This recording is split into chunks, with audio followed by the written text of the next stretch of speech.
Everybody, please sit down. Take a seat. I haven't talked about Scottie. Do not speak his name.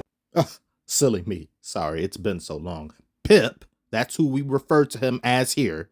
I haven't talked about him in quite some time because the amount of ne'er-do-wells whose names I can't utter on this channel is growing by the week, it seems. And Pip now joins this motley crew, only they're nowhere near as cool as the originals. For those who are unawares, Pip for the past 4 years has been making an utter buffoon nincompoop of himself by disgracing his former teammate, the GOAT himself, Michael Jordan. And he spent multiple presidential terms not even being consistent in what he says. Michael Jordan is probably the greatest scorer to ever play in the game, but I may go as far as to say LeBron James may be the greatest player to ever play the game. 6 hours later.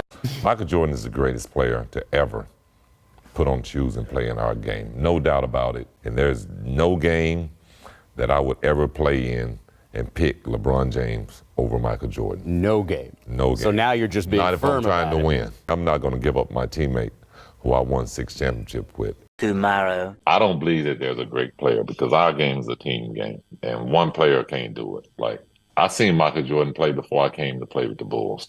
You guys seen him play. He's a horrible player. Don't do drugs. If 28-6-6 is horrible, what is 8-4-2? Chernobyl? Is it any wonder when Pip's cheese fell off his cracker is after he and Larsa Pippen broke up? She then moved on to Marcus Jordan, Jordan's son. I was gabberflasted. I was bumfuzzled. What type of porn plot is this? He then breaks up with her quite recently, but not after dropping 60 career highs on her every night. The backboard broke. The Last Dance releases during the pandemic. Scottie feels some type of way. Proceeds to talk shit about Jordan on a train, on a plane, while operating a crane, probably even a bowling lane. He then releases a book that bears his face and his name. After that, nothing was the same. Unguarded. You're unguarded because Larsa doesn't play defense. Time goes by and you think this matter is concluded, only for Pip to arise again from nowhere, but this time with 2 other angry ex-wives, and they all decide, let's talk about this man that lives rent-free in our heads and pays no utilities abroad. But we have to go back in time to the Cretaceous period known as Australia, the Fallout 4 server, in order to do it. I seen some of the stuff and A woman in Australia was driving home from work when she glanced up. Oh, no. No, no, no, no, no, no, no, no, no, no. I'm sorry to anyone watching this from Australia. How do you deal with that? Back to what I was saying. The Last Dance came out almost 4 years ago, or just about 4 years ago. Why do you wait until now to do this? We know no bull means no bullshit. It is going to be kind of bandages off kind of commentary. Is that fair to say? Horace is... Well, as you know me, I speak my mind. Yes, you do.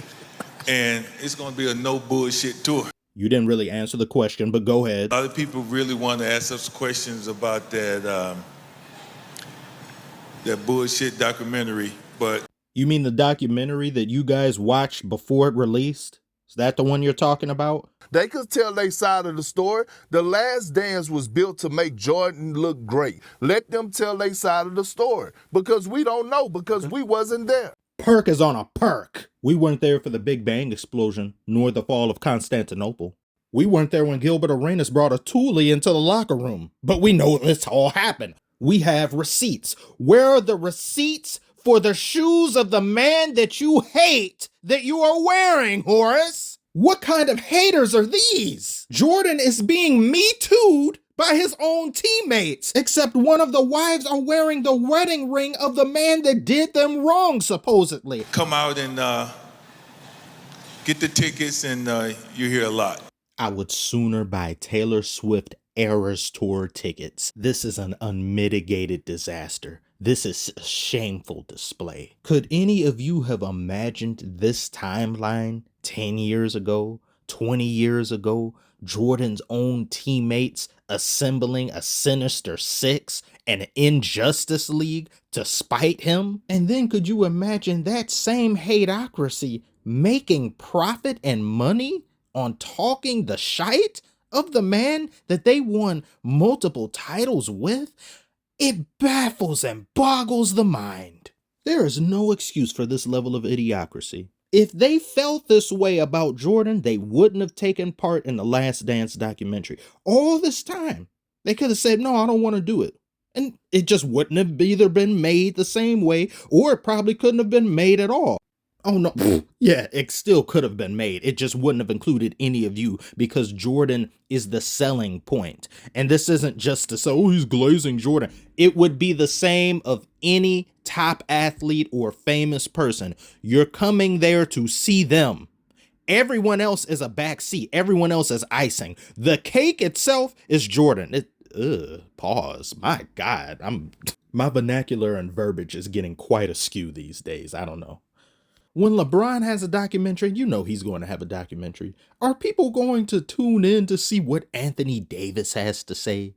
What Dwayne Wade has to say or Chris Bosh? No! They will be there to see LeBron things and documentary things. Not you guys. If you guys want to have your own center stage or you're the main idea, the main thing that attracts, or the main concept, make your own, but it won't sell as well. And these guys know that, or else they'd be doing a tour talking about themselves and their own career. But instead, they're doing an entire tour on a man who has said nothing negative about them. Can you tell me a little bit about Scottie Pippen and how that whole relationship evolved and how you pushed Scottie Pippen? Well, not just push Scottie Pippen. Scottie Pippen pushed me. Whenever they speak Michael Jordan, they should speak Scottie Pippen. You never just saw me. Saw Scottie Pippen. Every championship I won. I overshadowed Scottie a lot.